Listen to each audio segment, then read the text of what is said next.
Good morning, students. I'm going to start your chapter number 14, source of energy. मतलब ऊर्जा के क्या क्या स्रोत हैं उनके बारे में हम इस चैप्टर में पढ़ेंगे. तो कहता है कि in class 9th we learn that total energy during a physical और a chemical process is conserved.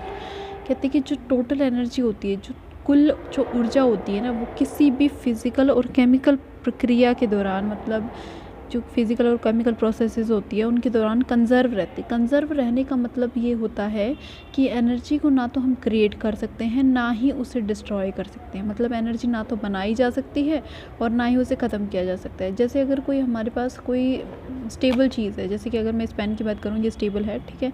तो अभी इसके अंदर क्या है, इसके अंदर जो इसकी जो पोटेंशियल एनर्जी है, ठीक है, अगर स्टेबल है दैट मीन्स इसके अंदर पोटेंशियल एनर्जी है. और अगर अब मैं इसको मूव करा रही हूँ तो वही पोटेंशियल एनर्जी किस में कन्वर्ट हो गई है, काइनेटिक एनर्जी में कन्वर्ट हो गई है. तो एनर्जी जो होती है ना, वो कन्वर्ट हो जाती है, लेकिन ना तो वो बनती है और ना ही वो डिस्ट्रॉय होती है. तो वो कंजर्व रहती है हमेशा. Why then do we hear so much about the energy crisis. तो हम एनर्जी क्राइसिस मतलब ऊर्जा की कमी के बारे में हम कैसे सुनते हैं. If energy can neither be created nor destroy we should have no worries. अगर एनर्जी को ना तो क्रिएट किया जा सकता है, ना ही डिस्ट्रॉय किया जा सकता है, ख़त्म किया जा सकता है, तो हमें डरने की ज़रूरत ही नहीं. फिर तो हमारे पास बहुत सारी एनर्जी हैं. We should be able to perform endless activities. तो हम कितनी भी प्रक्रियाएँ जो है वो कर सकते हैं without thinking about energy resources. Energy resources के बारे में सोचे बिना हम बहुत सारी प्रक्रियाएँ कर सकते हैं इस हिसाब से. तो लेकिन ऐसा होता थोड़ी है. This riddle can be solved if we recall what else we learn about energy. अगर हमें ये याद आ जाए कि हमने और एनर्जी, ऊर्जा के बारे में क्या क्या पढ़ा है, तो हमारी ये जो प्रॉब्लम है वो भी क्या हो जाएगी, सोल्व हो जाएगी. Energy comes in different forms. जो ऊर्जा होती है वो अलग अलग फॉर्म्स में तरीके से आती है. And one form can be converted to another. और एक जो फॉर्म होती है वो दूसरे में कन्वर्ट हो सकती है. जैसे कि जो हमारी काइनेटिक एनर्जी है वो पोटेंशियल में चेंज हो गई, या फिर पोटेंशियल जो है वो काइनेटिक में चेंज हो गई है. For example if we drop a plate from a height, कि अगर मैं एक प्लेट है मेरे पास और मैं उसको उस हाइट से, एक ऊंचाई से गिरा रही हूँ, the potential energy of plate is converted mostly to sound energy. तो जो पोटेंशियल एनर्जी होगी वो किस में कन्वर्ट हो जाएगी, साउंड एनर्जी. जैसे ही वो हिट करेगी, किसको, ग्राउंड को हिट करेगी जैसे ही वो प्लेट, तो वो किस में कन्वर्ट हो जाएगी, साउंड एनर्जी में. If we light a candle, अगर हम एक मोमबत्ती जलाते हैं, the process is highly exothermic. Exo का मतलब होता है बाहर, ठीक है. तो बाहर निकल रही एनर्जी तो वो एक्सोथर्मिक है. एंडोथर्मिक मतलब, एंडो मतलब इनसाइड. अगर जो हीट है वो इन्वॉल्व हो रही है किसी भी प्रोसेस में तो उसको एंडोथर्मिक कहा जाता है. और हीट अगर निकल रही है, इवॉल्व हो रही है, तो उसको एक्सोथर्मिक कहा जाएगा. So that the chemical energy in the wax is converted to heat energy and light energy on burning.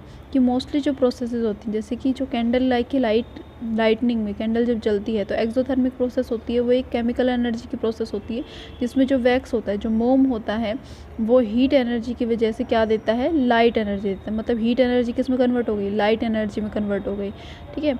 What other products are obtain when we burn a candle. जब हम एक मोमबत्ती को जलाते हैं तो हमें और क्या क्या चीज़ें मिलती हैं.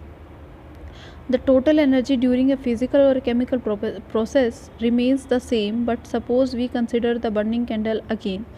कहते हैं कि जो कुल एनर्जी होती है किसी भी फिजिकल और केमिकल प्रोसेस के दौरान, रिमेन द सेम, वो क्या रहती है, सेम ही रहती है. But suppose we consider the burning candle again. मान लो हम एक बार फिर से जो कैंडल है जो जल रही है उसके बारे में हम अगर बात करते हैं, we can somehow put together the heat and light generated along with the product of reaction to get back the chemical energy in the form of wax. तो ये कहते हैं कि क्या हम जो हमारी हीट और लाइट एनर्जी है उनको एक साथ रखकर क्या हम दोबारा से ऐसा कर सकते हैं कि वो जो केमिकल एनर्जी है वो फिर से वैक्स की फॉर्मेशन कर दे. Let us consider another example. एक और एग्जांपल लीजिए. Suppose we take 100 ml of water, कि हमारे पास 100 ml पानी है विच हैज़ अ टेम्परेचर, जिसका जो टेम्परेचर है वो 75 डिग्री सेल्सियस या फिर 348 केल्विन है. ये तो आपको ये रिलेशन तो पता ही होगा. टेम्परेचर का रिलेशन क्या होता है, केल्विन जो स्केल होता है that is equals to what, degree Celsius plus 273.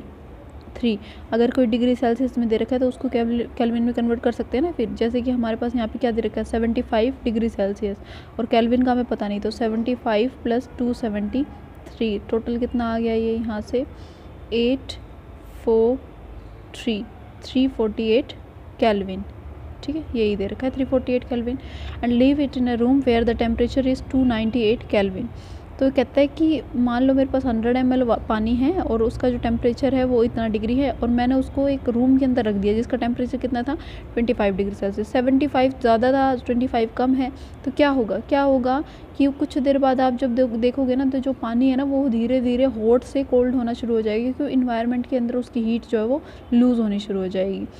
In any example that we consider, we will see that energy is the unstable form, कि energy जो है एक unstable चीज़ होती है जो is dissipated to surrounding in less usable form, और वो क्या करती है, जो सराउंडिंग है हमारी आसपास का जो एरिया होता है वहाँ पर चली जाती है। Hence any source of energy we use to do work is consumed and cannot be used again। तो इसी तरीके से एनर्जी का जो भी स्रोत होता है ना, एनर्जी का जो भी स्रोत होता है वो क्या होता है भाई, एनर्जी जो है वो उसको हम किसी भी काम को करने के अंदर यूज़ कर सकते हैं, और वो एक बार कंज्यूम हो गई तो वो दोबारा से यूज़ उसको नहीं कर सकते हैं। What is a good source of energy, energy का सबसे अच्छा सोर्स क्या होता है, कहते हैं कि what can then be considered a good source of energy. तो एनर्जी का अच्छा स्रोत क्या हो सकता है, we in our daily life, हम अपनी रोज़मर्रा की जो ज़िंदगी होती है उसमें क्या करते हैं, use energy from various sources, अलग अलग स्रोत से हम क्या करते हैं, एनर्जी को यूज़ करते हैं। We use diesel to run our trains, हम ट्रेन चलाने के लिए डीजल का यूज़ करते हैं। इलेक्ट्रिसिटी के लिए we use electricity to light और स्ट्रीट लैम्प्स, जो हमारी गलियों के अंदर जो वो लगे होते हैं ना, स्ट्रीट लाइट्स लगी होती हैं, तो वहाँ उनको जलाने के लिए किसका यूज़ करते हैं, इलेक्ट्रिसिटी का। और हम जो एनर्जी होती है हमारे मसल्स की, उसको साइकिल चलाने के लिए यूज़ करते हैं। नेक्स्ट कहता है the muscular energy for carrying our physical work, कोई भी फिजिकल काम करने के लिए हमें मस्कुलर एनर्जी की ज़रूरत होती है। इलेक्ट्रिकल एनर्जी जो होती है, अलग अलग अप्लायंसेस मतलब जो भी हमारे घर में रेफ्रिजरेटर है, एसी है, उनको चलाने के लिए इलेक्ट्रिसिटी की ज़रूरत होती है। केमिकल एनर्जी जो है वो फूड को कुक करने के लिए, व्हीकल चलाने के लिए, इन सब चीज़ों के लिए क्या करते हैं हमें एनर्जी की ज़रूरत होती है। We need to know how do we select the source needed for obtaining the energy in its usable form। कहते हैं we need to know, हमें ये जानना ज़रूरी होता है how do we select the source, हम जो स्रोत होता है उसको कैसे सेलेक्ट कर सकते हैं जिससे कि हमें एनर्जी, सही एनर्जी प्राप्त हो।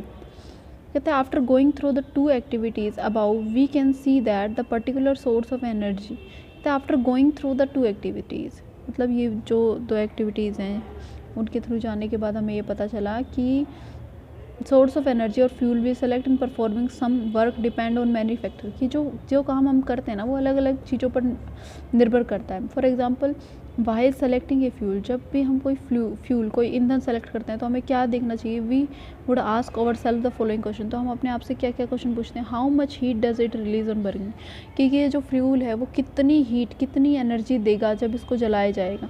Does it produce a lot of smoke, क्या ये बहुत सारी एनर्जी देगा। इट स्मोक मतलब वो धुआं देगा। इट इज़ ईजिली अवेलेबल, क्या ये आसानी से हमें मिल सकता है। Can you think of 3 more relevant question to ask about a fuel, कि फ्यूल के बारे में अगर पूछा जाए तो और क्या क्या क्वेश्चन पूछे जा सकते हैं। Give the range of fuels we have today, what are the factor which would limit our choices when it comes to particular task like cooking और food. Would the fuel cycle also depend on the work to be done? For example, would we choose one fuel for cooking and another for heating the room in winter? कहते हैं कि जो fuel होते हैं ना उनके अलग अलग काम होते हैं, तो ये यूँ कहना चाहता है कि अगर मैं क्या करूँ, would we choose one fuel, कि हम एक ही फ्यूल, एक ही जो चीज़ है उसको चूज़ करें और वही कुकिंग में भी काम आ जाए और वही रूम को भी हीट कर दे। क्या ऐसा हो सकता है? We would then say that good source of energy would be one, तो अच्छा जो स्रोत होगा एनर्जी का वो कौन हो सकता है। Which would do a large amount of work per unit volume और मास, जो बहुत ही अच्छा काम करता हो। बी इजीली एसेसिबल, मतलब हमें इजीली अवेलेबल हो जाए। Be easily to store and transport, जिसको स्टोर करना आसान हो और जिसको भेजना आसान हो। Perhaps most importantly be economical, और जो क्या हो, सस्ता हो, चीप हो। नेक्स्ट है कन्वेंशनल सोर्स ऑफ एनर्जी। देखिए ये जो टॉपिक है ये हम करेंगे हमारी नेक्स्ट वीडियो में। So that's all for today.